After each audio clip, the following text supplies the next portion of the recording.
हार कर लौटने का हुनर मुझ में नहीं है, ऐसे घबरा जाऊं वो जिगर मुझ में नहीं है। निकला हूं तलाश में वो पाके रहूँगा, बिन पाए लौट जाऊं ये सबर मुझ में नहीं है, सबर मुझ में नहीं है। नमस्कार, जय हिंद, वंदे मातरम। सभी साथियों को आशा करता हूं कि आप सब बहुत अच्छे होंगे। आप देख रहे हैं दीपक लक्ष्य अब यूट्यूब चैनल, जो आपको लक्ष्य तक ले जाएगा। आपको हम हार कर नहीं बैठने देंगे। मंजिल को पाए बगैर हम रुकने वाले नहीं हैं। मंजिल क्या है, रास्ता क्या है, हौसला हो तो फासला क्या है। पत्थर की एक ही कमी है कि वो पिघलता नहीं है, लेकिन एक खूबी भी है कि वो कभी बदलता भी नहीं है।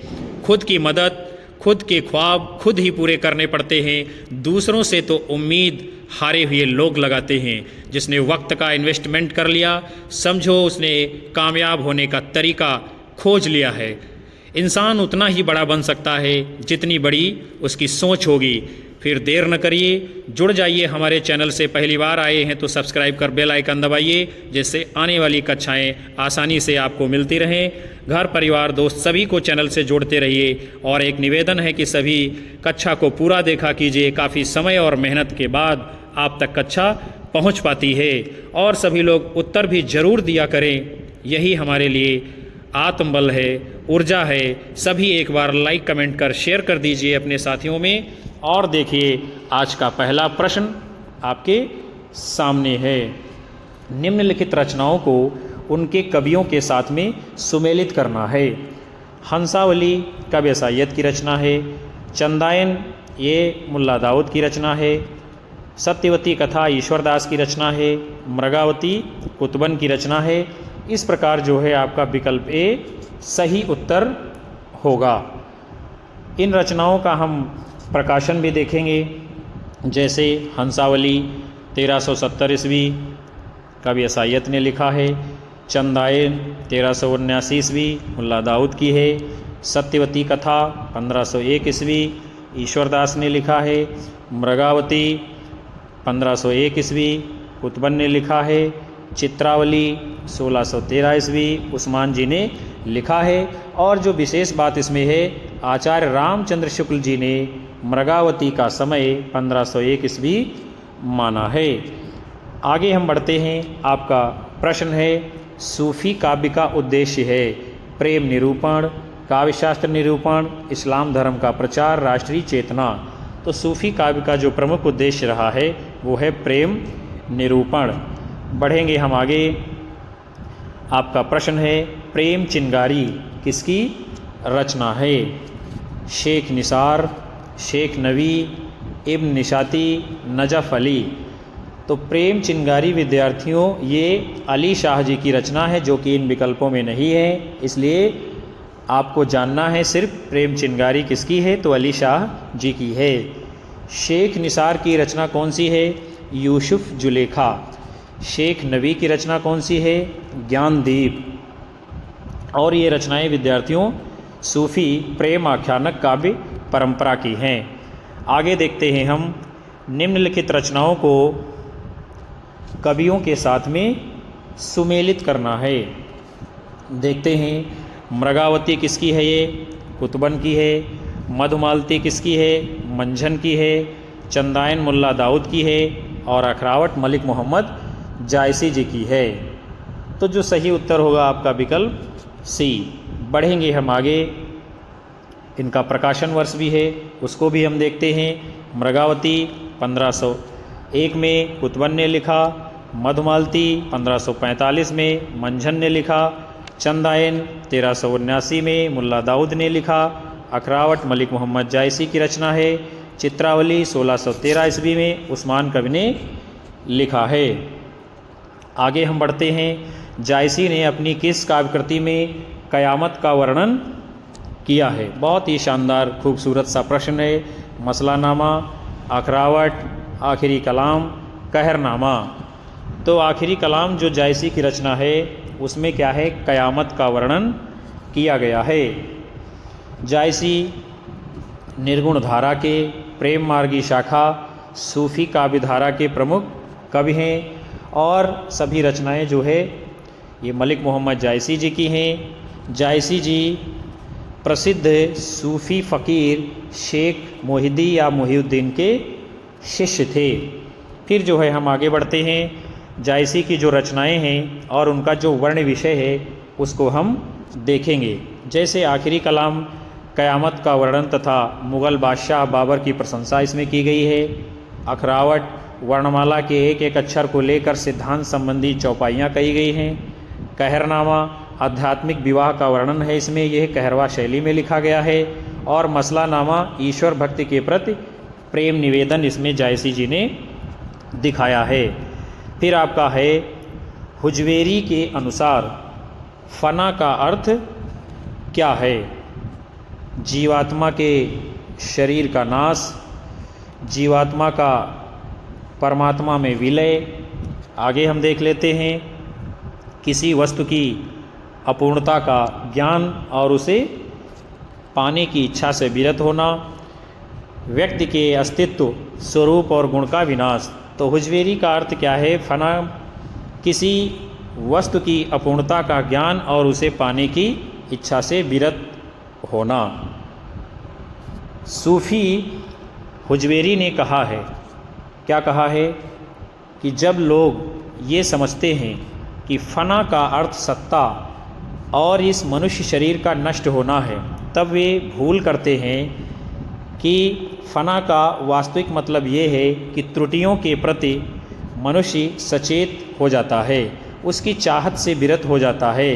ये बिल्कुल नामुमकिन है कि परमात्मा के गुण मनुष्य के गुण बन जाएं अथवा परमात्मा के गुण मनुष्य के गुण आ जाएं। ये किसने कहा है? सूफ़ी हुजवेरी जी ने। आगे देखते हैं हम, सुजान कुमार किस सूफ़ी प्रेम आख्यानक का नायक है? मधुमालती, चित्रावली, इंद्रावती, हंस जवाहिर। तो सुजान कुमार जो है किस सूफ़ी प्रेम आख्यान का नायक है? तो ये चित्रावली का नायक है। और चित्रावली 1613 ईस्वी में उस्मान जी ने लिखा था। किस भाषा में? अवधी भाषा में। और इसमें दोहा चौपाई छंद का प्रयोग हुआ है। इसमें कहानी कौन सी है? नेपाल के राजकुमार सुजान तथा रूपनगर की राजकुमारी चित्रावली की प्रेम गाथा का वर्णन किया गया है।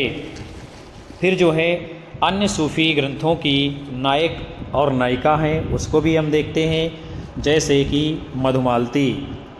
मधुमालती मनोहर तथा प्रेमा और ताराचंद, इनकी जो है प्रेम कहानी है इसमें। और है इंद्रावती, इसमें राजकुमार और इंद्रावती इसके नायक नायिका हैं। हंस जवाहिर, हंस और जवाहिर इसके नायक नायिका हैं। आगे चलते हैं हम। आपका प्रश्न है, इनमें से सूफ़ी काव्यधारा का कवि कौन सा नहीं है? मुल्ला दाऊद, जायसी, नाभादास, कुतुबन। तो इनमें से नाभादास जो है सूफ़ी काव्यधारा के कवि नहीं हैं। और नाभादास जी ये राम भक्ति धारा के कवि हैं। इनकी जो बहुत ही प्रसिद्ध रचना है उसका नाम है अष्टयाम, और इनकी जो दूसरी कृति है उसका नाम है भक्त माल। शेष कवि मुल्ला दाऊद, जायसी और कुतुबन ये सभी प्रेमाश्रयी शाखा के सूफ़ी कवि हैं। फिर जो है अगला है आपका, पंक्ति दी गई है और पूछ रहा है ये किस रचनाकार और रचना से संबंधित है। क्या है पंक्ति?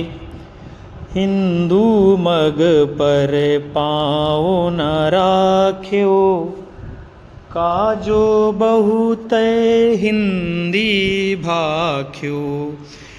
हिंदू मग पर पाँव न राख्यो, काजो बहुत हिंदी भाख्यो। यह जो है उक्ति किस रचना और किस रचनाकार से संबंधित है, यही आपसे इस प्रश्न में पूछा जा रहा है। तो हम देख लेते हैं। नूर मोहम्मद इंद्रावती, उस्मान चित्रावली, नूर मोहम्मद अनुराग बांसुरी, कासिम शाह हंस जवाहिर। तो तो ये पंक्ति विद्यार्थियों नूर मोहम्मद की रचना अनुराग बांसुरी से अवतरित है। फिर जो है हम आगे बढ़ते हैं। पद्मावत के अनुच्छेदों का नाम है, यानी किसमें ये विभाजित किया गया है। सर्ग, कांड, खंड, अंक। तो पद्मावत में क्या है विद्यार्थियों? खंड है। और पद्मावत पूर्व मध्यकालीन यानी सूफी काव्य परंपरा के सर्वप्रमुख कवि मलिक मोहम्मद जायसी जी का श्रेष्ठतम महाकाव्य है। और इसमें कितने? 57 खंड हैं। और इस रचना के प्रथम खंड में चित्तौड़ के राजा रत्नसेन, सिंघल की राजकुमारी पद्मावती के विवाह तक की काल्पनिक घटनाएं हैं। और दूसरे भाग में ऐतिहासिक वर्णन किया गया है। और पद्मावत ये रोमांचक शैली में लिखा गया कथा काव्य है। इसके विभिन्न पात्र जो हैं दार्शनिक तत्वों की भूमिका निभाते हैं। इस दृष्टि से क्या है, इसको रूपक काव्य भी कहा गया है। और रूपक काव्य कहा किसने है पद्मावत को? तो वो हैं आपके डॉक्टर नगेंद्र जी। आगे देखते हैं। प्रेम आख्यानक काव्य परंपरा यानी सूफी कवियों का मुख्य दर्शन कौन सा रहा है? तसव्वुफ़, अहले हदीस, हनफी, अहमदिया। तो सूफ़ी कवियों का प्रमुख दर्शन क्या है? वो उसका नाम है तसव्वुफ़। हिंदी साहित्य में भक्तिकाल की निर्गुण धारा के सूफ़ी प्रेमाख्यानक काव्य परंपरा का मुख्य दर्शन क्या है? तसव्वुफ़। मुल्ला दाऊद चंदायन लिखते हैं। कुतुबन ने मृगावती, जायसी की पद्मावत, अखरावट, आखिरी कलाम, मंझन की मधुमालती, उस्मान की चित्रावली, शेख नबी की ज्ञानदीप आदि सभी रचनाएं क्या हैं? सूफ़ी काव्य परंपरा की हैं। और ये कवि सूफ़ी कवि हैं। आगे देखेंगे हम। सूफ़ी प्रेम आख्यानक काव्य परंपरा में आराध्य को प्रायः किस रूप में देखा गया है? गुरु के रूप में, प्रेमी के रूप में, सखा के रूप में, प्रेमिका के रूप में। तो सूफ़ी प्रेम आख्यानक काव्य परंपरा में अपने आराध्य को प्रायः क्या है? प्रेमिका के रूप में देखा गया है। जैसे कि मलिक मोहम्मद जायसी के पद्मावत महाकाव्य में जो पद्मावती है वो क्या है? प्रेमिका है, लेकिन क्या है? वो ब्रह्म का, बुद्धि का प्रतीक है। आराधक या आत्मा को प्रेमी के रूप में इसमें देखा जाता है। आचार्य रामचंद्र शुक्ल ने स्त्री तथा पुरुष को क्रमशः परमात्मा और आत्मा का प्रतीक बताया है। और इसी परंपरा का पालन जो है मलिक मोहम्मद जायसी जी ने भी अपने पद्मावत में किया है। फिर जो है हम आगे देखते हैं। किस कवि की रचनाओं में भावात्मक रहस्यवाद की अभिव्यक्ति सर्वाधिक हुई है? मलिक मोहम्मद जायसी, तुलसीदास, अग्रदास, माखनलाल चतुर्वेदी। तो मलिक मोहम्मद जायसी की रचनाओं में भावात्मक रहस्यवाद की अभिव्यक्ति सर्वाधिक हुई है। जब परलौकिक सत्ता का वर्णन उसके प्रति यानी प्रेम को लौकिक शब्दावली में ना व्यक्त करके इसे भावात्मक रहस्यवाद कहते हैं। यानी जब पारलौकिक सत्ता का वर्णन लौकिक शब्दावली में व्यक्त नहीं किया जाता है वहाँ पर क्या है? भावात्मक रहस्यवाद हो जाता है। और जायसी का पद्मावत जो महाकाव्य है इसी का उदाहरण है। फिर अगला है। निम्नलिखित में से कौन सी रचना मलिक मोहम्मद जायसी जी की नहीं है? अखरावट, आखिरी कलाम, पद्मावत, नागमती बिरह। तो नागमती बिरह जो है नाम से कोई भी रचना मलिक मोहम्मद जायसी जी की नहीं है, बल्कि क्या है? नागमती जो बिरह वर्णन यानी 12 मासा वर्णन उसी पद्मावत महाकाव्य में किया गया है। आगे देखते हैं।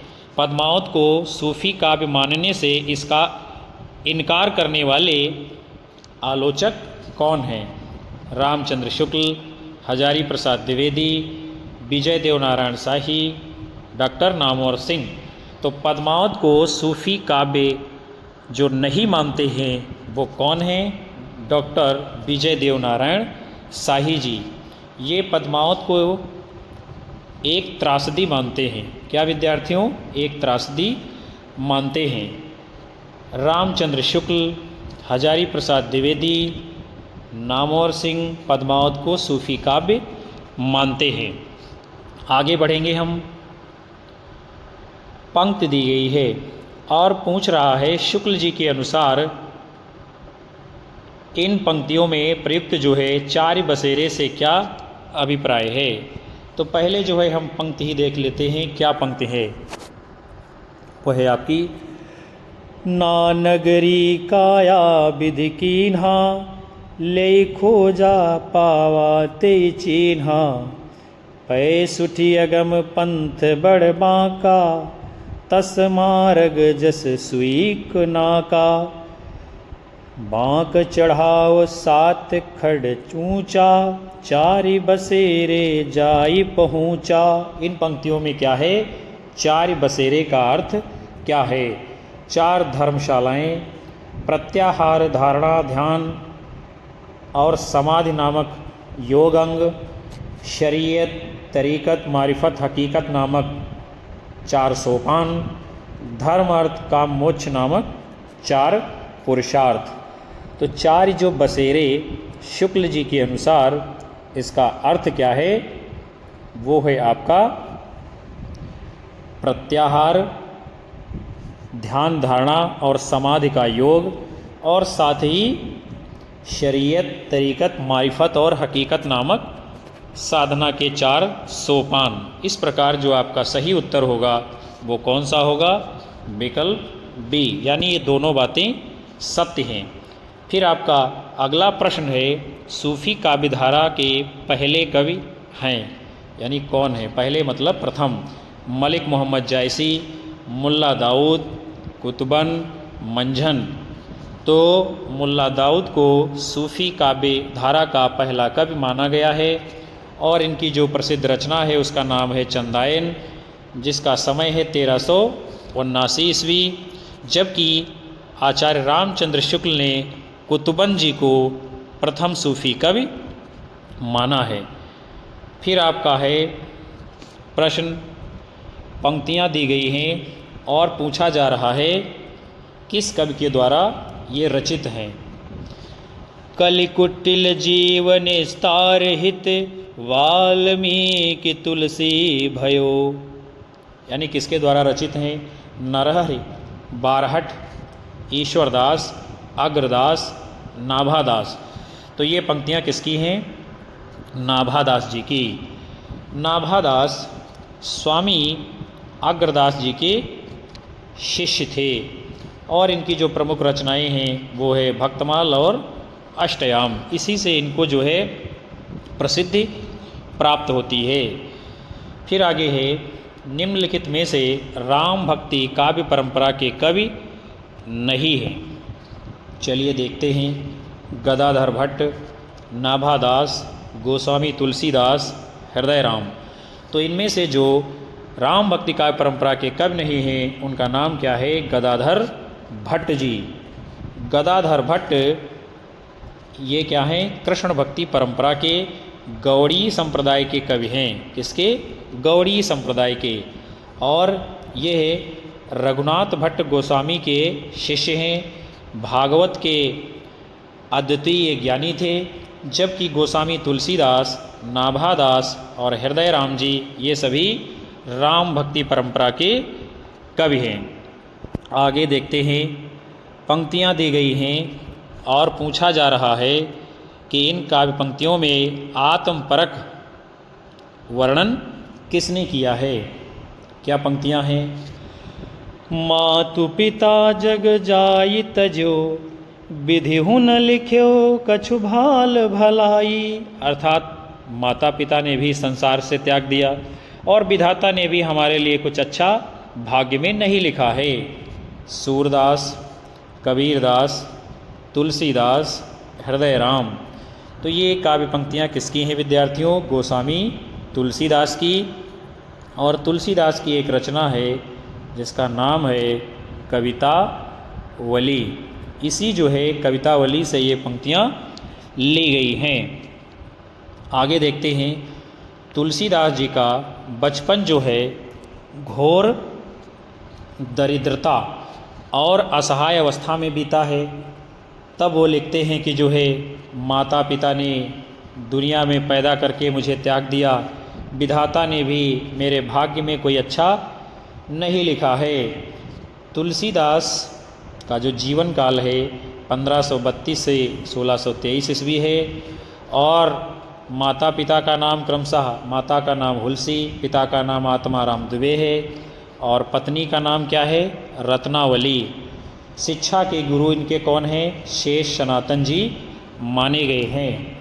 नाभादास ने तुलसीदास को कलिकाल माने कलयुग का वाल्मीकि कहा है और अमृतलाल नागर ने मानस का हंस कहा है किसको, गोस्वामी तुलसीदास जी को। और गोस्वामी तुलसीदास जी की 12 रचनाएं प्रामाणिक मानी गई हैं। कितनी विद्यार्थियों, 12। किसकी, तुलसीदास की। कौन कौन सी, दोहावली, कवित्त रामायण, गीतावली, रामचरितमानस, रामाज्ञा प्रश्न, विनय पत्रिका, रामलला नैचू, पार्वती मंगल, जानकी मंगल, बरवय रामायण, वैराग्य संदीपनी, कृष्ण गीतावली। और तुलसीदास की जो 12 रचनाएं प्रामाणिक मानने वाले विद्वान कौन हैं, आचार्य रामचंद्र शुक्ल जी अपने इतिहास ग्रंथ में बताते हैं। फिर जो है हम आगे देखते हैं गोस्वामी तुलसीदास की भक्ति किस प्रकार की थी। सख्य भाव, कांत भाव, दास्य भाव, वात्सल्य भाव। तो तुलसीदास की भक्ति कैसी है, दास्य भाव की, यानी तुलसीदास अपने को भगवान का दास मानते हैं। इनका जीवन काल 1532 से 1623 ईस्वी है और पिता का नाम आत्माराम दुबे है, माता का नाम हुलसी है और पत्नी का नाम रत्नावली है। इनके गुरु कौन थे, नरहर्या नंद जी। गोस्वामी तुलसीदास राम भक्ति शाखा के प्रतिनिधि कवि हैं, प्रतिनिधि यानी प्रवर्तक। तुलसीदास ने रामानुजाचार्य के श्री संप्रदाय और विशिष्टाद्वैतवाद से प्रेरणा ली थी। तुलसीदास जी ने रामचरितमानस, विनय पत्रिका, कृष्ण गीतावली, रामलला नैचू, दोहावली, बरवय रामायण, रामाज्ञा प्रश्न, गीतावली जैसी प्रसिद्ध कृतियों की रचना की है। फिर आपका है राम भक्ति काव्यधारा से संबंधित कवि नहीं हैं। स्वामी अग्रदास, प्राणचंद चौहान, गदाधर भट्ट, हृदय राम। तो गदाधर भट्ट जी ये जो है राम भक्ति धारा के कवि नहीं हैं, बल्कि ये क्या है, कृष्ण काव्यधारा से संबंधित हैं। कौन, गदाधर भट्ट जी। राम भक्ति शाखा के जो प्रमुख कवि हैं उनकी रचनाएं उसको हम देखते हैं। तुलसीदास रामचरितमानस, विनय पत्रिका, रामाज्ञा प्रश्न। विष्णुदास रुक्मिणी मंगल, स्वर्गारोहण इनकी रचनाएं हैं। ईश्वरदास भरत मिलाप, अंगद पैज लिखा है। स्वामी अग्रदास ने अष्टयाम, हितोपदेश, उपखांड बावनी लिखा है। प्राणचंद चौहान ने रामायण महानाटक लिखा है। हृदय राम जी ने हनुमान नाटक और सुदामा चरित्र नाम से रचना की है। आगे देखते हैं सुंदर कांड रामचरितमानस का कौन सा कांड है। चलिए देखते हैं, चौथा, पांचवा, दूसरा, तीसरा।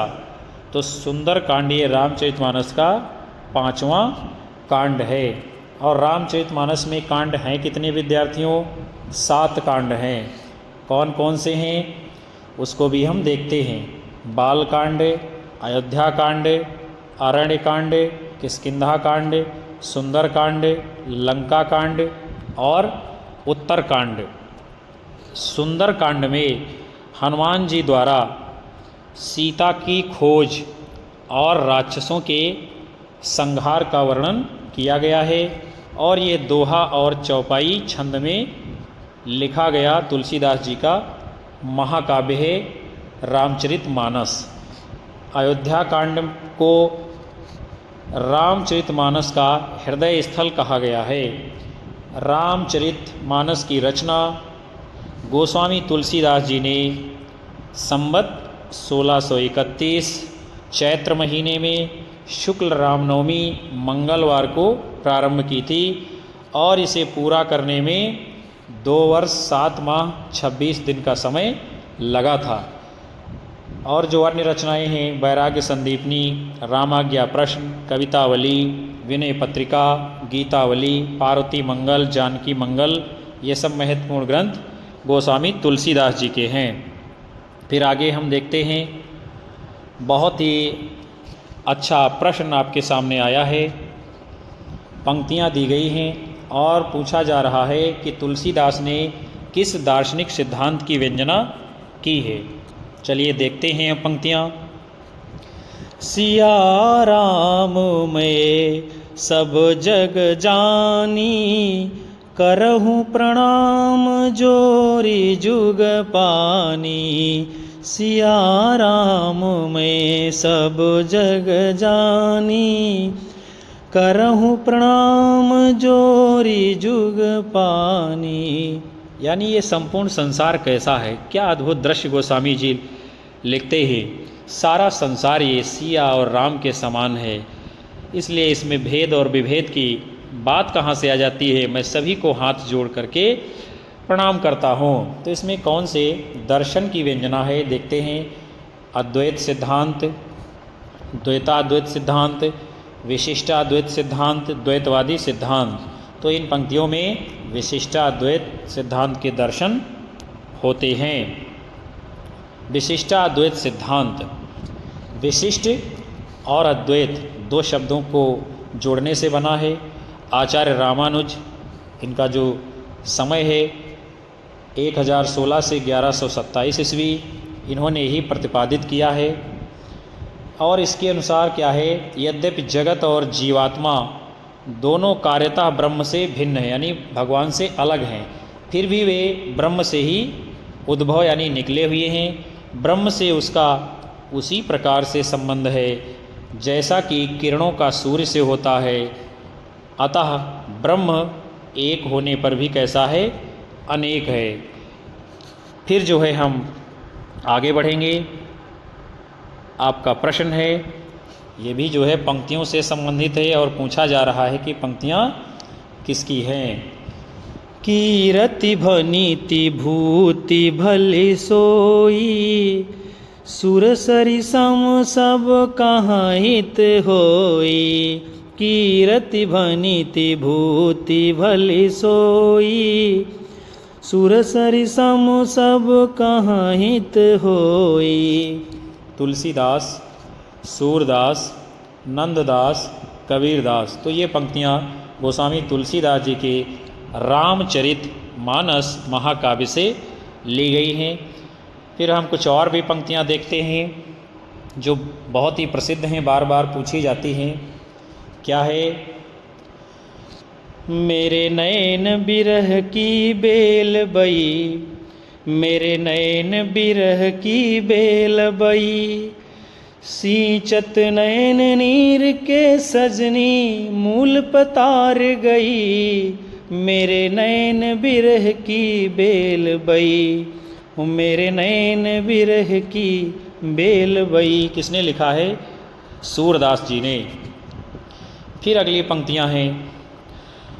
नव मरकट मणि श्याम कनक मणि गण ब्रजबाला। नव मरकट मणि श्याम कनक मणि गण ब्रजबाला। वृंदावन को रीझ मनहु पहिराई माला। वृंदावन को रीझ मनहु पहिराई माला। ये नंददास जी की पंक्तियां हैं। फिर जो है, माधव मैं ऐसा अपराधी, माधव मैं ऐसा अपराधी। तेरी भक्ति होती नहीं साधी। माधव मैं ऐसा अपराधी। इसको जो है कबीरदास जी ने लिखा है। ये बहुत ही महत्वपूर्ण पंक्तियां हैं जो बार बार पूछी जाती हैं। फिर आपका अगला प्रश्न है, रामचरितमानस में तुलसीदास ने सर्वप्रथम किसकी वंदना की है। पार्वती शंकर, वाल्मीकि हनुमान, सरस्वती गणेश, सीताराम। तो गोस्वामी तुलसीदास जी ने रामचरितमानस में सर्वप्रथम सरस्वती माता और गणेश भगवान की जो है वंदना करते हैं। और रामचरितमानस को संवत 1631 ईस्वी में चैत्र शुक्ल रामनवमी को लिखा गया है और इसकी रचना में कुल 2 वर्ष 7 माह 26 दिन का समय लगता है। और इसमें 7 कांड हैं। कितने? 7 कांड हैं। कौन कौन से हैं उसको हम देख लेते हैं। बाल कांड, अयोध्या कांड, अरण्य कांड, किष्किंधा कांड, सुंदर कांड, लंका कांड और उत्तर कांड। अयोध्या कांड को रामचरितमानस का हृदय स्थल कहा जाता है। आचार्य हजारी प्रसाद द्विवेदी तुलसी का संपूर्ण काव्य समन्वय की विराट चेष्टा कहते हैं। आचार्य रामचंद्र शुक्ल क्या कहते हैं? हिंदी काव्य की प्रौढ़ता के युग का आरंभ गोस्वामी तुलसीदास के द्वारा हुआ है। और तुलसीदास जी ने सर्वप्रथम मानस को किसको सुनाया था? रसखान जी को। रामचरितमानस की प्रथम टीका अयोध्या के बाबा रामचरण दास जी ने लिखी है। तो ये सभी बातें जो है बहुत ही महत्वपूर्ण है। फिर आपका है निम्नलिखित में से लोक मंगल की साधना का कवि किसे कहा जाता है? तुलसीदास को, कबीरदास को, रविदास को, सूरदास को। तो लोक मंगल की साधना का कवि किसे कहा जाता है? गोस्वामी तुलसीदास को। गोस्वामी जी लिखते हैं लोक मंगल के बारे में, कलिमल हरणी मंगल करणी तुलसी कथा रघुनाथ की, रघुनाथ की, रघुनाथ की। कलिमल हरणी मंगल करणी तुलसी कथा रघुनाथ की, रघुनाथ की, रघुनाथ की। इसीलिए इसको जो है लोक मंगल के साधना का काव्य कहा जाता है रामचरितमानस को, और गोस्वामी जी को लोक मंगल की साधना का कवि कहा जाता है। आचार्य रामचंद्र शुक्ल जी तुलसीदास जी के बारे में क्या लिखते हैं कि तुलसीदास उत्तरी भारत की समग्र जनता के मंदिर में पूर्ण प्रेम प्रतिष्ठा के साथ विराज रहे हैं। हजारी प्रसाद द्विवेदी जी लिखते हैं कि भारतवर्ष का लोकनायक वही हो सकता है जो समन्वय करने का अपार धैर्य लेकर आया हो। यानी गोस्वामी तुलसीदास जी को लोकनायक मानते हैं कौन? हजारी प्रसाद द्विवेदी जी। नाभादास जी ने तुलसीदास को कलिकाल का यानी कलयुग का वाल्मीकि कहा है। रामविलास शर्मा ने तुलसीदास को जातीय कवि कहा है। अमृतलाल नागर ने तुलसीदास को मानस का हंस बताया है। आगे बढ़ेंगे हम। तुलसीदास द्वारा रचित विनय पत्रिका की रचना किस भाषा में हुई है? भोजपुरी, अवधी, ब्रजभाषा, मैथिली। तो विनय पत्रिका को गोस्वामी जी ब्रजभाषा में लिखते हैं। तुलसीदास जी ने रामचरितमानस की रचना संवत 1631 ईस्वी में की है, जिसे पूरा करने में 2 वर्ष 7 माह 26 दिन का समय लगता है। गोस्वामी तुलसीदास जी की रचनाओं के विषय और परिचय को हम देख लेते हैं। जैसे कि रामचरितमानस अवधी भाषा में लिखी गई है और रामलला नैछू अवधी भाषा में लिखी गई है। वैराग्य संदीपनी ब्रजभाषा में, दोहावली ब्रजभाषा में। आगे बढ़ते हैं हम, और भी इनकी जो रचनाएं हैं उसको भी देखते हैं। जानकी मंगल अवधी भाषा में है, पार्वती मंगल अवधी भाषा में है, बरवय रामायण अवधी भाषा में है, रामाज्ञा प्रश्नावली अवधी भाषा में है, और कवितावली, गीतावली, कृष्ण गीतावली, विनय पत्रिका, ये सभी रचनाएं ब्रजभाषा में लिखा है। आगे बढ़ेंगे हम। मेधाकर बहुगुणा द्वारा रचित कृति कौन सी है? रामायण प्रदीपम, महावीर चरितम, गंगा शतकम, अजय भारतम। तो मेधाकर बहुगुणा ने रामायण प्रदीपम की रचना की है। जबकि महावीर चरितम संस्कृत के आचार्य भवभूत की रचना है, गंगा शतकम लोक रत्न गुमानी पंथ की रचना है। आगे देखते हैं हम, नाभादास किस भक्ति धारा के कवि हैं? कृष्ण भक्त कवि, राम भक्त कवि, प्रेम मार्गी कवि, ज्ञान मार्गी कवि। तो नाभादास जी ये राम भक्त कवि माने गए हैं और ये स्वामी अग्रदास जी के शिष्य थे। नाभादास जी की 3 कृतियाँ उपलब्ध होती हैं, भक्तमाल, अष्टयाम एवं राम भक्त संबंधी कुछ स्फुट यानी कि फुटकर पद मिलते हैं। और भक्तमाल जो रचना है इसमें लगभग 200 भक्तों का चरित्र दिखाया गया है और अष्टयाम ब्रजभाषा गद्य और पद्य दोनों में अलग अलग उपलब्ध होती है। फिर आपका है, सच पूछा जाए तो मध्य युग की समग्र स्वाधीन चिंता की गुरु रामानंद ही थे। ये कथन किसका है? गोविंद त्रिगुणायत, रामचंद्र शुक्ल, हजारी प्रसाद द्विवेदी, पीताम्बर दत्त बड़थवाल। तो आचार्य रामचंद्र शुक्ल जी अपने इतिहास में कुछ और बात लिखते हैं और हजारी प्रसाद द्विवेदी जी कुछ और लिखते हैं, गोविंद त्रिगुणायत जी और लिखते हैं, बड़थवाल जी और लिखते हैं किसके? रामानंद के बारे में। तो सच पूछा जाए तो मध्य युग की समग्र स्वाधीन चिंता के गुरु रामानंद ही थे। ये कथन किसका है? आचार्य हजारी प्रसाद द्विवेदी जी का, और यही आपका सही उत्तर है। रामानंद का जन्म प्रयाग के ब्राह्मण परिवार में हुआ था। इनकी माता का नाम सुशीला देवी और पिता का नाम पुण्यसदन था। कबीर, रैदास, सुरसरी, अनंतानंद, पीपा, धन्ना इनके प्रमुख शिष्य थे। रामानंद के द्वारा स्थापित रामानंदी जो संप्रदाय को रामावत संप्रदाय भी कहा गया है। रामानंद जी की जो प्रमुख रचनाएं हैं, श्री रामार्चन पद्धति, राम रक्षा स्तोत्र, आनंद भाष्य, वैष्णव मताब्ज भास्कर, योग चिंतामणि, सनातनी पंथ इत्यादि हैं। आगे चलेंगे हम। आलवार भक्तों यानी संतों के विषय में कौन सा तथ्य गलत है, उसको आपको पहचानना है। ये सुदूर दक्षिण के वैष्णव भक्त थे, ये बात सही है। इनकी संख्या 12 थी, ये भी बात सही है। आलवारों में आंडाल नाम की एक महिला संत भी थी, ये भी बात सही है। फिर गलत क्या है? विकल्प सी, ये सभी उच्च वर्ण और जाति के थे। यानी जो आलवार भक्त हैं, संत कवि हैं, वो सभी जो है उच्च वर्ण और जाति के नहीं थे। इसीलिए ये क्या है? तथ्य गलत है और यही आपका सही उत्तर है। फिर जो है हम आगे देखते हैं। ये जो आलवार भक्त हैं ये क्या है? भिन्न भिन्न जातियों में पैदा हुए थे।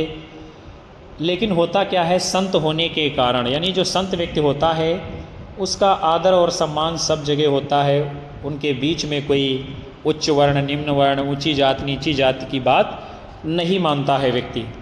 और 12 अलवार संतों का जो समय है वो 6ठी से 9वीं शताब्दी के बीच माना जाता है। फिर जो है हम आगे बढ़ते हैं।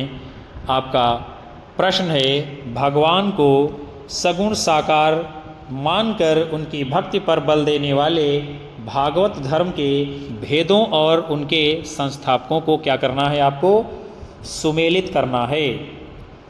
तो श्री संप्रदाय, इसके प्रवर्तक कौन हैं आपके? वो हैं रामानुजाचार्य। ब्रह्म संप्रदाय के प्रवर्तक कौन हैं? मध्वाचार्य। रुद्र संप्रदाय के प्रवर्तक कौन हैं? विष्णु स्वामी। और सनकादिक संप्रदाय के प्रवर्तक कौन हैं? निम्बारकाचार्य जी। इस प्रकार जो आपका सही उत्तर होगा वो कौन सा होगा? विकल्प बी। हम बढ़ते हैं आगे। कुछ संप्रदाय हैं, प्रवर्तक हैं और उनके द्वारा प्रतिपादित दार्शनिक मत हैं, उसको देखते हैं।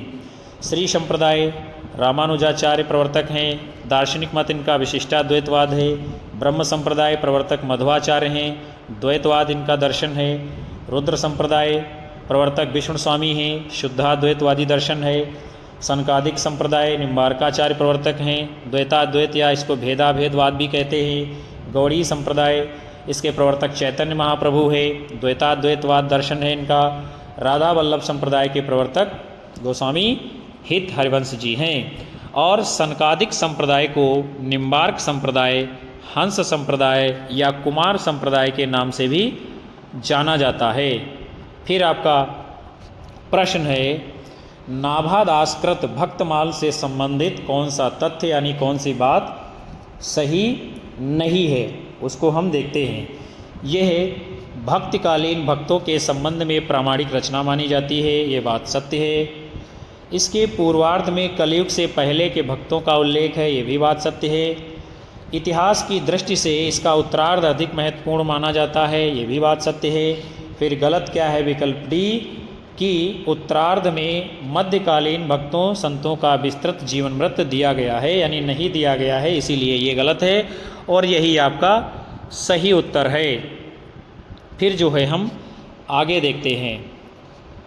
सन 1585 ईस्वी के लगभग नाभादासकृत भक्तमाल के दो पहलू स्पष्ट होते हैं। कौन कौन से? प्रथम में छप्पयों के माध्यम से रामानुजाचार्य से पूर्व के सभी प्रकार के भक्तों के नामों का स्मरण मात्र है। दूसरे पहलू में एक एक कवि भक्त पर एक पूरा छप्पय है, जिसमें उस भक्त कवि के विशिष्ट गुणों पर प्रकाश डाला गया है। एक छप्पय में 6 चरण होते हैं। छप्पय क्या है विद्यार्थियों? ये हिंदी का एक छंद है जिसमें किसी कवि की जीवनी नहीं आ सकती है, अतः इसे जीवनी साहित्य नहीं कहा जा सकता है। आगे बढ़ेंगे हम। भक्तिकालीन राम काव्य धारा के विषय में असंगत कथन क्या है, देखते हैं क्या असंगत है। इस साहित्य में तुलसीदास जी का प्रमुख स्थान है, ये बात सत्य है। इसमें लोक संग्रह की भावना है, ये भी बात सत्य है। यह काव्य अवधि और ब्रज दोनों में लिखा गया है, ये भी सत्य है। फिर गलत क्या है? ये कृष्ण काव्य के प्रभाव से पूर्णतः मुक्त है, यानी जो भक्ति काल में राम काव्य धारा चली है वो कृष्ण काव्य के प्रभाव से पूर्णतः मुक्त नहीं है। तुलसीदास जी ने ही कृष्ण गीतावली लिख दी है, तो हम मुक्त कैसे कह सकते हैं? इसीलिए यही आपका सही उत्तर है। आगे हम देखते हैं। राम काव्य कृष्ण काव्य के प्रभाव से पूर्णतः मुक्त नहीं है। राम काव्य में प्रायः सभी शैलियाँ दिखाई पड़ती हैं। तुलसीदास ने राम काव्य के सृजन में विद्यापति, सूरदास के गीत पद्धति का सफलतापूर्वक प्रयोग किया है। राम काव्य धारा की विशेषताएं क्या हैं? लोक मंगल की भावना, अवधि और ब्रज दोनों भाषाओं की बहुलता, समन्वय की भावना, प्रबंध एवं मुक्तक रचना की प्रवृत्ति, ये सारी विशेषताएं विद्यार्थियों आपसे परीक्षा में पूछी जाएंगी कि राम काव्य धारा की प्रमुख विशेषताएं कौन कौन सी हैं, उसके प्रवर्तक कौन हैं और राम काव्य धारा के प्रमुख कवि कौन कौन से हैं। फिर जो है हम आगे देखते हैं।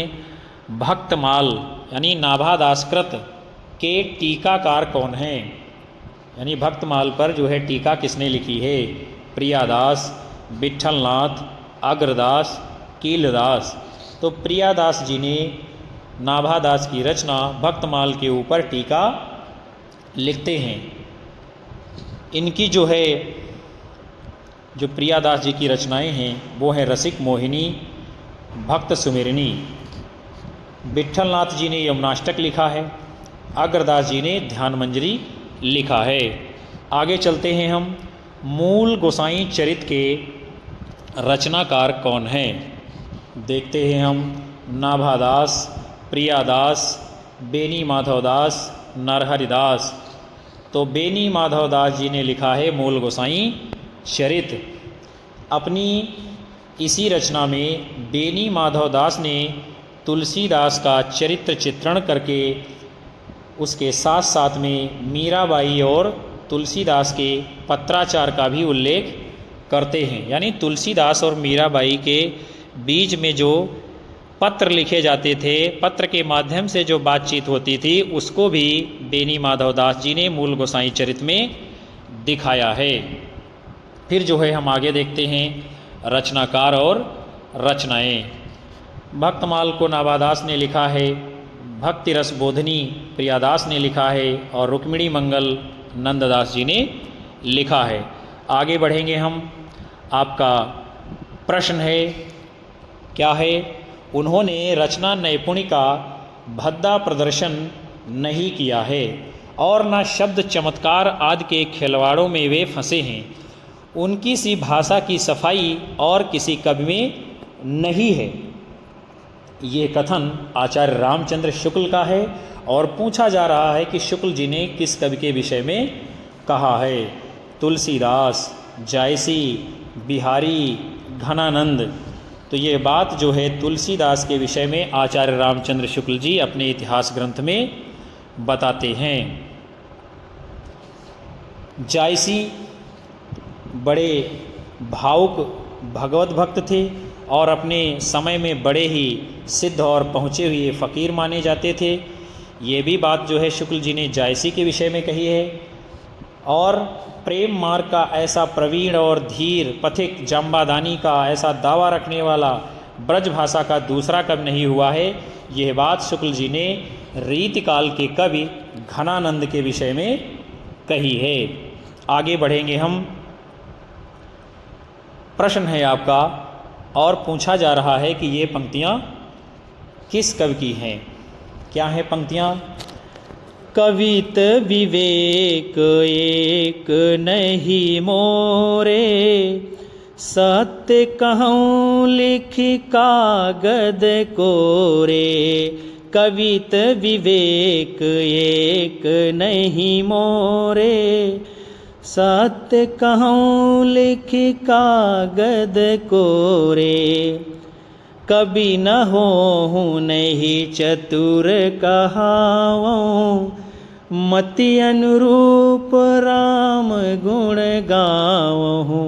कभी न होहूँ नहीं चतुर कहावूँ, मति अनुरूप राम गुण गावहूँ। यह विनयोक्ति किस कवि की है? कबीरदास, सूरदास, रहीमदास, तुलसीदास। तो ये पंक्ति तो विद्यार्थियों गोस्वामी तुलसीदास की है, लेकिन कितना बड़ा व्यक्तित्व गोस्वामी जी का था, कितना बड़ा कद था। और इतना बड़ा व्यक्तित्व और कद होने के बावजूद भी गोस्वामी जी क्या कहते हैं कि कविता करने के हमारे अंदर एक भी गुण नहीं है, ना ही मैं कोई बड़ा कवि हूँ। ऐसा मैं कह रहा हूँ कि कवित विवेक एक नहीं मोरे, कविता करने का भाव हमारे अंदर नहीं है, ना ही मैं कवि हूँ। लेकिन सत्य कहूँ लिख कागद कोरे। जो बात कहता हूँ वो क्या है? जैसे कोई कोरे कागज़ के ऊपर सही सही लिखता चला जाता है। तो ये भाव गोस्वामी तुलसीदास जी ने व्यक्त किया है। और ये पंक्ति जो है गोस्वामी तुलसीदास जी की जो रचना है रामचरितमानस, उसके बाल कांड से ली गई है। शुरुआती पंक्तियां हैं।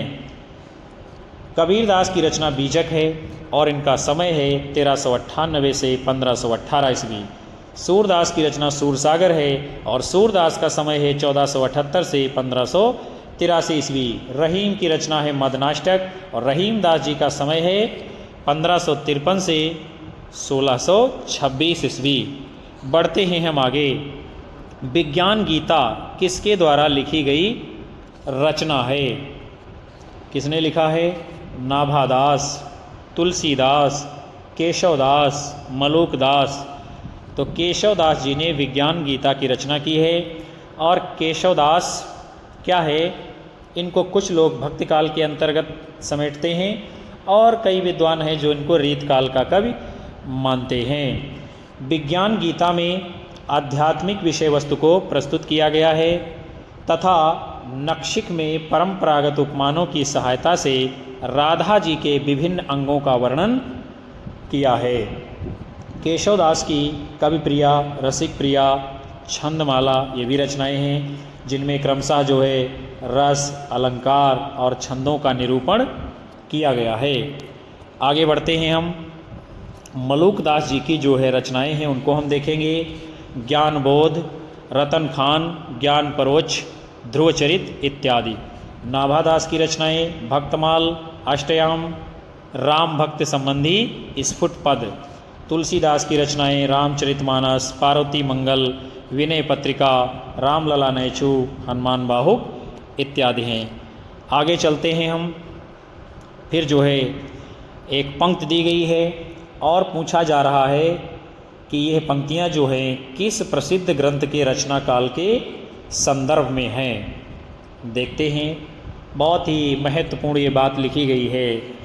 संबत 1631 करहि कथा हरि पद धरि सीसा।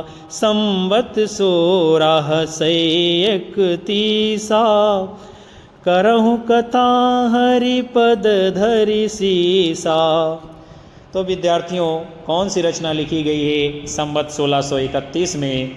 तो अभी हम आपको बार बार बता रहे हैं, रामचरित मानस। इसको जो है संबत 1631 इसमें गोस्वामी जी लिखते हैं। और जो है उसके साथ साथ में चैत्र शुक्ल रामनवमी मंगलवार को इसको जो है लिखना प्रारंभ किया था। और इसकी रचना में 2 वर्ष 7 माह 26 दिन का समय लगा है। रामचरितमानस तुलसीदास जी के द्वारा रचित एक विशाल महाकाव्य है जिसमें 7 कांड हैं। श्री रामचरितमानस की रचना गोस्वामी जी ने स्वांतः सुखाय के हित से, साथ साथ में लोकहित और लोक मंगल के लिए भी की थी। पद्मावत जायसी के द्वारा रचित महाकाव्य है जो कि अवधी भाषा में लिखा गया है। और नूर मोहम्मद की रचना है अनुराग बांसुरी। फिर आगे हम देखते हैं, मानव प्रकृति का ज्ञान तुलसीदास से अधिक उस युग में किसी को नहीं था। ये कथन किसका है? रामचंद्र शुक्ल, हजारी प्रसाद द्विवेदी, रामविलास शर्मा, विश्वनाथ प्रसाद त्रिपाठी। तो हजारी प्रसाद द्विवेदी जी गोस्वामी जी के संदर्भ में लिखते हैं कि मानव प्रकृति का ज्ञान तुलसीदास से अधिक उस युग में यानी भक्ति काल में किसी को नहीं था। आगे चलते हैं हम।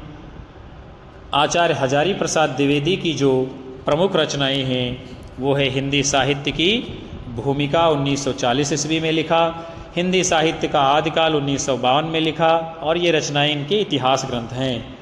रामविलास शर्मा की रचनाएं प्रगति और परंपरा, साहित्य और संस्कृत, प्रेमचंद और उनका युग।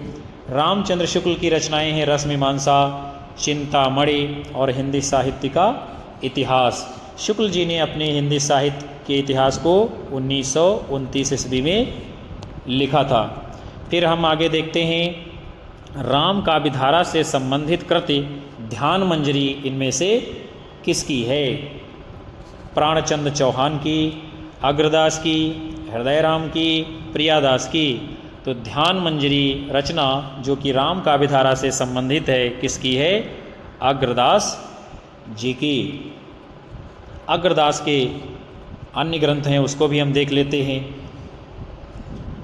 जैसे कि हितोपदेश उपखाड़ा बावनी, राम ध्यान मंजरी, कुंडलियाँ, अष्टयाम या राम अष्टयाम भी इसको कहते हैं। प्रियादास जी की रचना है भक्ति रसबोधनी जो 1769 संवत में लिखी गई है। प्राणचंद चौहान की रचना है रामायण महानाटक 1667 संवत में लिखी गई है। और हृदय राम की रचना है हनुमान नाटक 1680 संवत में लिखी गई है। आगे देखते हैं, ये पंक्ति दी गई है और पूछ रहा है ये काव्य पंक्ति किस कृत से ली गई है, किस रचना से ली गई है?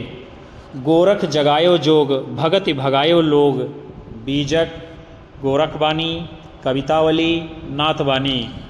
तो ये गोस्वामी तुलसीदास जी की रचना कवितावली से पंक्ति ली गई है, जिसकी रचनाकार कौन है? गोस्वामी तुलसीदास जी। गोरखनाथ की रचनाओं का संकलन और संपादन डॉक्टर पीताम्बर दत्त बड़थवाल ने गोरखबानी के नाम से किया था। और इन्होंने गुरु गोरखनाथ की 14 रचनाओं को प्रामाणिक बताया है।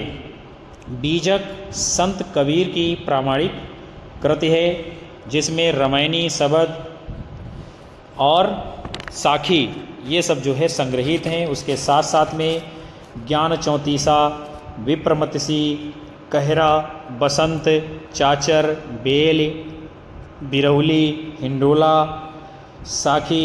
इसमें इस प्रकार के 11 प्रकरण हैं, यानी 11 प्रकरण में बीजक को विभाजित किया गया है। और तुलसीदास की रचनाएं हैं वैराग्य संदीपनी, रामाज्ञा प्रश्न, ये ज्योतिष का ग्रंथ है, रामलला नैचू, जानकी मंगल, पार्वती मंगल, कृष्ण गीतावली, विनय पत्रिका, दोहावली, बरवय रामायण, कवितावली इत्यादि। आगे चलेंगे हम। आपका प्रश्न है, तुलसीदास ने कौन सी रचना अपनी शारीरिक पीड़ा के मुक्त के लिए की थी, यानी उसके निवारण के लिए रची थी? विनय पत्रिका, हनुमान बाहुक, रामचरितमानस, जानकी मंगल। तो गोस्वामी तुलसीदास जी अपनी बाहु पीड़ा से मुक्ति पाने के लिए हनुमान बाहुक नाम की रचना लिखते हैं। और तुलसीदास की जो प्रमुख रचनाएं हैं वो आप जानते हैं, रामलला नैचू, बरवय रामायण, पार्वती मंगल, दोहावली, कवितावली, गीतावली, विनय पत्रिका, हनुमान बाहुक इत्यादि हैं। तुलसीदास को हिंदी साहित्य का ही नहीं अपितु क्या है, भारतीय जनमानस के पटल पर अमर व्यक्तित्व बन करके आता है। आगे चलेंगे हम। पंक्तियां दी गई हैं और पूछा जा रहा है कि इसके रचनाकार कौन हैं। साखी सबदी दोहरा, कही कहिनी उपखान, भगत निरूपहि भगत कली, निंदहि वेद पुराण। किसने लिखा है? तुलसीदास, कबीर, मलिक मोहम्मद जायसी, कुतुबन। तो कौन लिखता है इन पंक्तियों को? गोस्वामी तुलसीदास जी। और ये पंक्तियाँ तुलसीदास की रचना दोहावली से ली गई हैं। आगे हम देखते हैं, कुछ पंक्तियाँ दी गई हैं और उनके रचनाकार हैं। हरि मोरा पीऊ मैं हरि की बहुरिया, हरि मोरा पीऊ मैं हरि की बहुरिया, हरि मोरा पीऊ मैं हरि की बहुरिया, हरि मोरा पीऊ मैं हरि की बहुरिया। किसने लिखा है? कबीरदास जी ने। फिर अगली पंक्ति है, बाहर वो भीतर वह होई, घर बाहर को रहे न जोई, बाहर वो हो। इसको कुतुबन जी ने लिखा है। फिर जो है अगली पंक्ति आपकी है, सरवर तीर पदमिनी आई, खोपा छोरी केस मुकुलाई, सरवर तीर। इन पंक्तियों को हमने आपको पढ़ाया भी है जब मलिक मोहम्मद जायसी के पद्मावत महाकाव्य में मानसरोधक खंड को पढ़ा रहे थे। ये वहीं से पंक्ति ली गई है। किसने लिखा है? मलिक मोहम्मद जायसी जी ने। फिर आपका प्रश्न आ गया है, पंक्तियों से संबंधित है, जिसमें जो है पूछा जा रहा है इसमें किस दर्शन का प्रभाव है या कौन सा दर्शन इसमें पाया गया है। बहुत ही अच्छी पंक्तियाँ इस रचना की हैं ये। ईश्वर अंश जीव अविनाशी, चेतन अमल सहज सुख राशि, ईश्वर अंश जीव अविनाशी, चेतन अमल सहज सुख राशि। यानी जीव क्या है? ईश्वर का अंश है, जो अविनाशी है, कभी नष्ट नहीं हो सकता है, जिसमें चेतनता है, जो मल रहित है, साथ ही साथ बहुत ही सहज है, और उसके साथ साथ सुख की खान है, सुख की राशि है। तो इन पंक्तियों में कौन सा दर्शन है? अद्वैतवाद, भेदाभेदवाद, द्वैताद्वैतवाद, विशिष्टाद्वैतवाद। तो इन पंक्तियों में विशिष्टाद्वैतवादी दर्शन है, चूँकि गोस्वामी जी विशिष्टाद्वैतवाद से प्रभावित थे। और ये पंक्तियाँ तुलसीदास जी के महाकाव्य रामचरितमानस से ली गई हैं। कुछ हम दर्शन देखेंगे और उसके प्रवर्तकों को देखेंगे। अद्वैतवाद के प्रवर्तक कौन हैं? शंकराचार्य जी। द्वैताद्वैतवाद के प्रवर्तक कौन हैं? निम्बारकाचार्य जी। द्वैतवाद के प्रवर्तक हैं माधवाचार्य जी। और शुद्धाद्वैतवाद के प्रवर्तक कौन हैं? विष्णु स्वामी जी। आगे चलते हैं हम। आपका प्रश्न है, तुलसीदास ने रामचरितमानस के उत्तरकांड में क्या प्रतिपादित किया है। ये भी जो है प्रश्न आपके लिए बहुत ही शानदार है, बहुत ही महत्वपूर्ण है।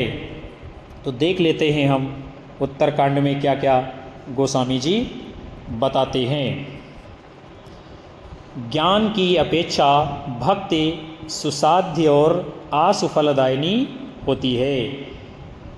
यानी क्या है, ज्ञान मायने नहीं रखता है ज़्यादा, भक्ति जो है आपके लिए जल्दी फल दिला सकती है। तो ये क्या है, ये बात सत्य है।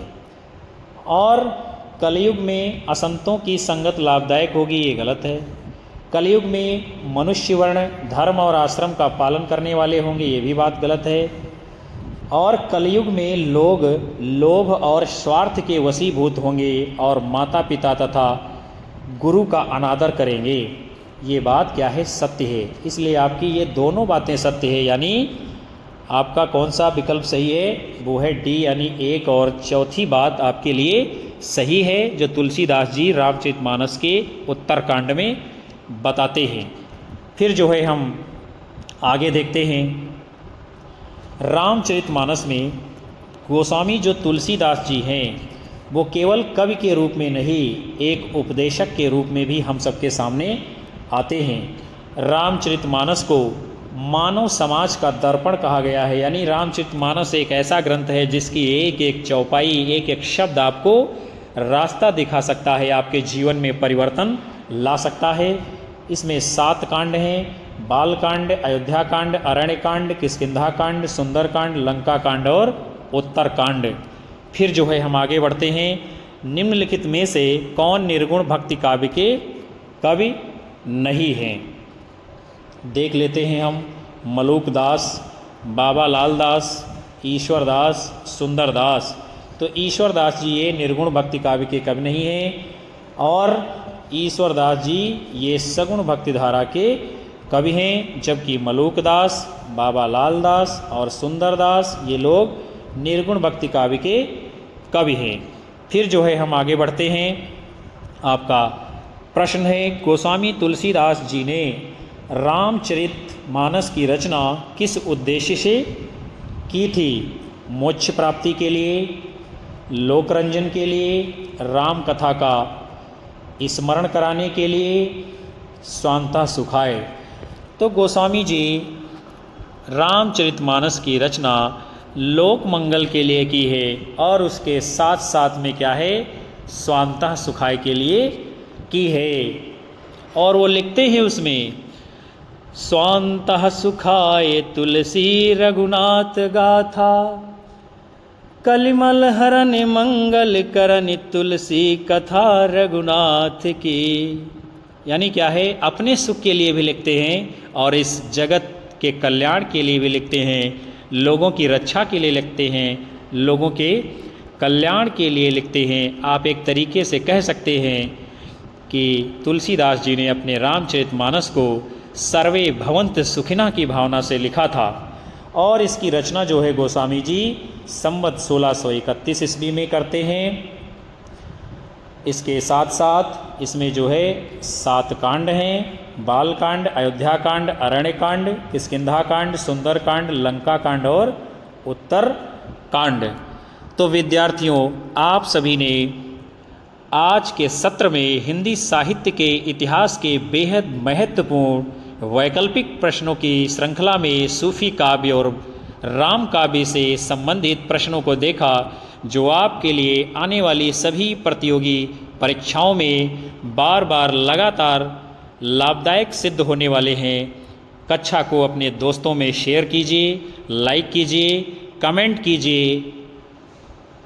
हम आपको मिलेंगे अगली कक्षा में पूरे जोर शोर के साथ, पूरी ऊर्जा के साथ। तब तक के लिए नमस्कार, जय हिंद, वंदे मातरम। सभी को बाय बाय।